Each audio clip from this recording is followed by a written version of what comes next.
Hi,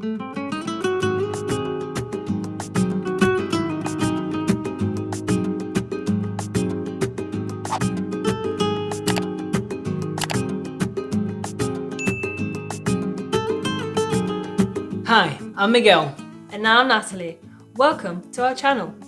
We are brother and sister, taking you on short guided tours around villages, towns, and cities in Malaga, in the south of Spain. This time, we will be taking you to Marbella.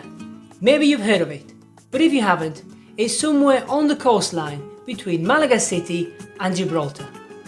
Marbella is known for being a glamorous destination, with its beaches, nightclubs, luxury venues, and where numerous international celebrities and royalty visit during summer. Today we will be showing you around the old town of Marbella, with the Plaza de los Naranjos at its heart, show you some of the historic buildings, different parks, and its port, as well as the famously known Puerto Banús. Anyway, enough said, and let's just get on with it. Let's go then. Come on.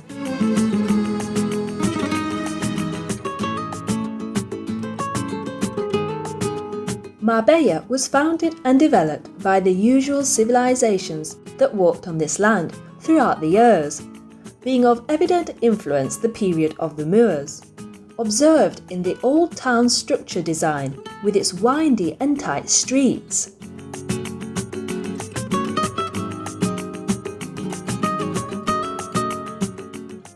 The old town, which is partially surrounded by the ruins of an old Arab wall, is located at the heart of Marbella.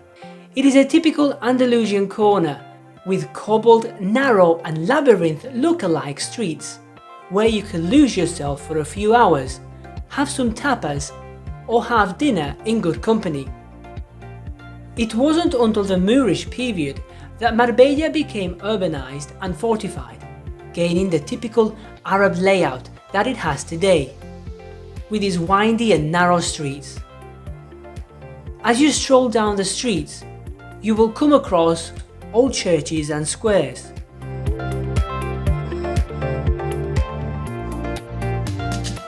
Lots of fascinating shops and boutiques, as well as the typical colourful geraniums. Now, let's find out more about its magnificent walls.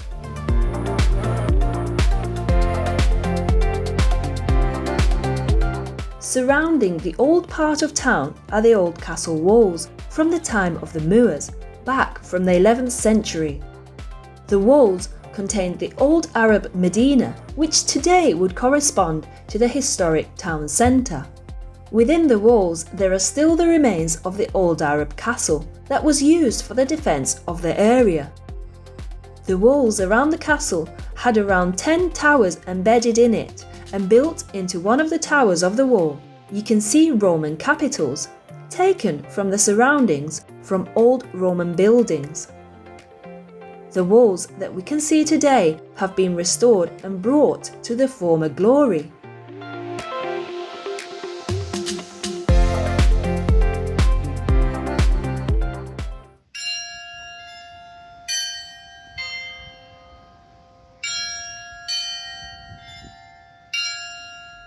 Built in the 16th century upon what were thought to be the ruins of the old mosque of Marbella is the Iglesia de Nuestra Señora de la Encarnación. At the reconquest of the city by the Christians in 1485, Christian buildings were erected, the original parish church of Nuestra Señora de la Encarnación being one of them.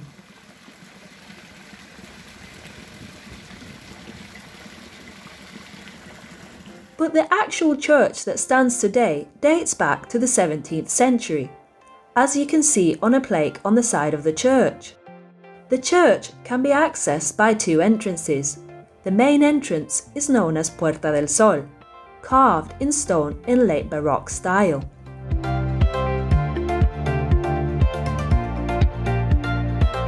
And the highest part of the church is reached by its tower, which is 33 meters high.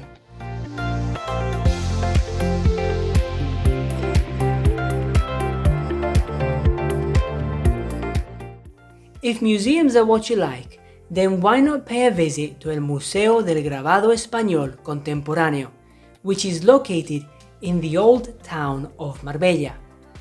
It was inaugurated on the 28th of November 1992.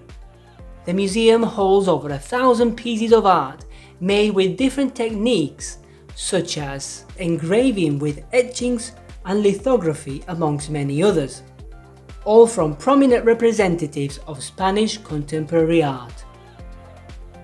But before being a museum, back in the 16th century, it was known as the Hospital de Bazán, a building brought about by Don Alonso de Bazán, which was built upon the foundations of an Islamic building and was used for the hospitalization of the poor. It's a building with Renaissance characteristics marked by notable Gothic mudéjar features. At first glance, you can see the lookout tower, and on its main facade, you will see triple arches and balustrades with coats of arms.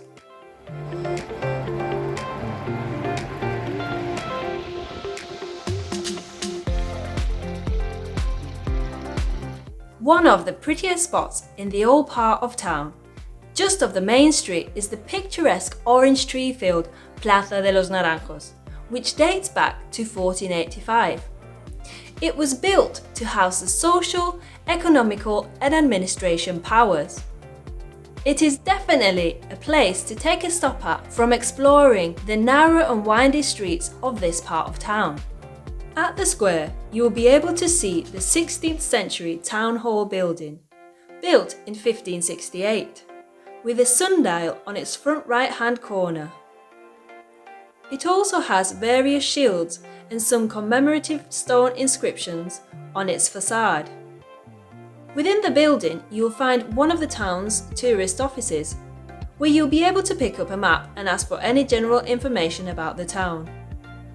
At the Plaza de los Naranjos, you will also be able to see the Ermita de Santiago, the oldest Christian temple of Marbella, dated back to the 15th century, and the Casa del Gobernador, from the 16th century, in late Gothic mudéjar style. Between the square and the Calle Nueva stands a stone fountain from the 16th century, erected by the first Christian mayor of Marbella.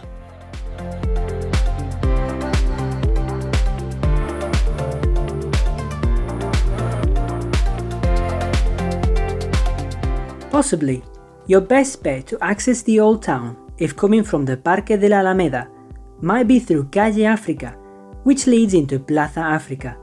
It is a commercial area with a variety of shops, bars and restaurants. In this square is where the famous Hotel Comercial stood, one of the first hotels in the city of Marbella, but now it's the Bank BBVA. Originally, the square was called Plaza del Chorro de África, due to the fountain that stood there, which was later moved to Plaza Santo Cristo, where it remains to date. Back to Plaza Africa, the fountain was replaced with a street lamp that was brought from Plaza de los Naranjos.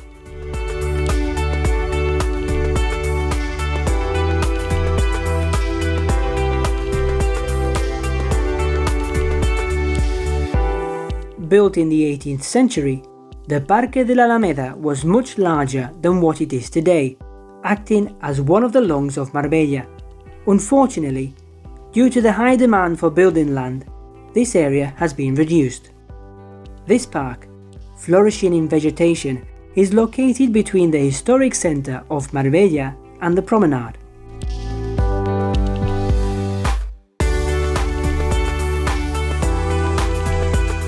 And although it has been reduced in size, it is still a beautiful place in which locals and tourists gather to escape from the hustle and bustle of the city. In it, you will find a large fountain surrounded by lush flora.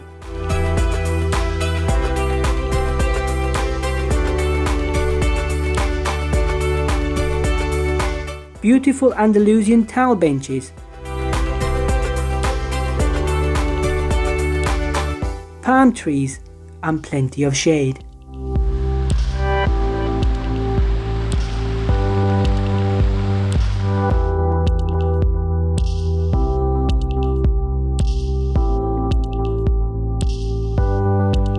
Flanked by apartments and a number of cafes, you will find the Avenida del Mar, a modern urban square which links the Parque de la Alameda with the Paseo Marítimo. In past years, it was a place where the locals would take a walk and where the lords of the city would meet up to show off their social status. Now, it is a square with an underground parking. And on the square you will find fountains, pergolas, and a collection of sculptures by Salvador Dalí, which if you enjoy his art, it is one of the few places where you can admire his fabulous work for free.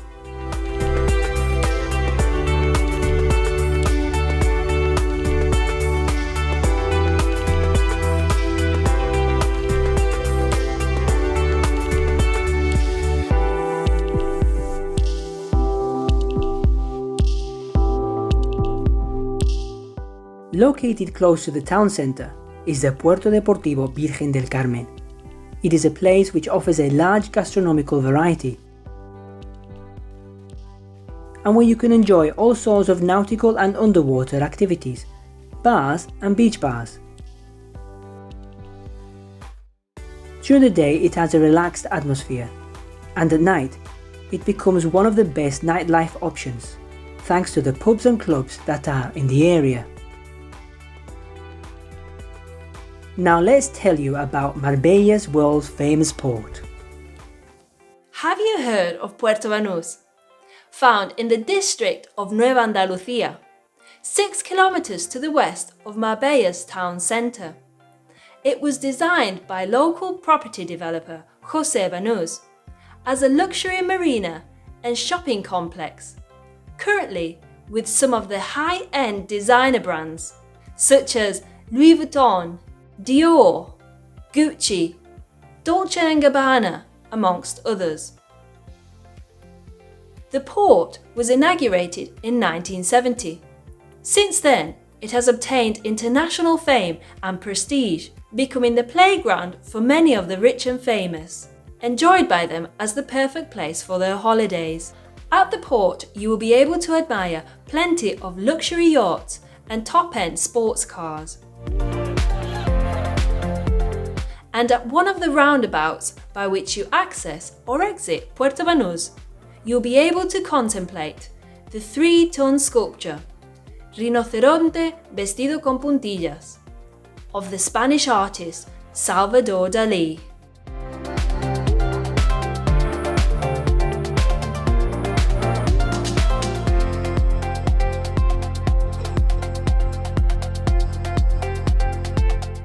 Going back to the town of Marbella, an idyllic place to find some shade from the heat of summer and a place where you will find yourself surrounded by nature, away from the noise of the city.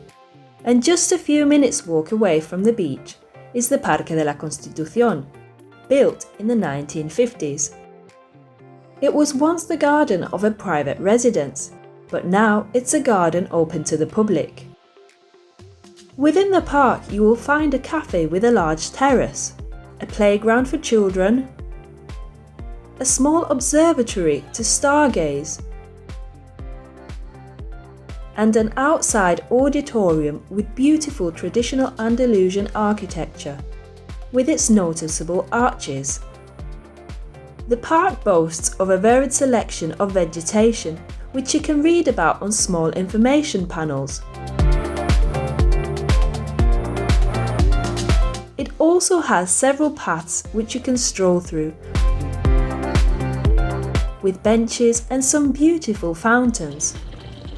It's just a nice place to chill at.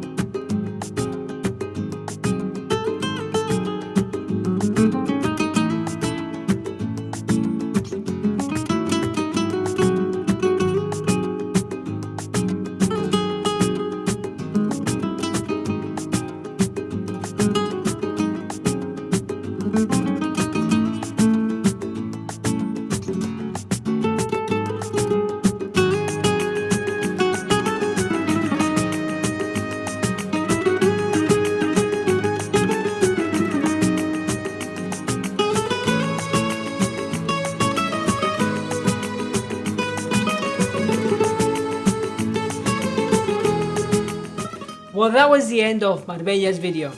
Thank you for watching, and we hope you've enjoyed it. If you did, please give us a thumbs up. And don't forget to share and subscribe. Until next time. Take care. Bye bye.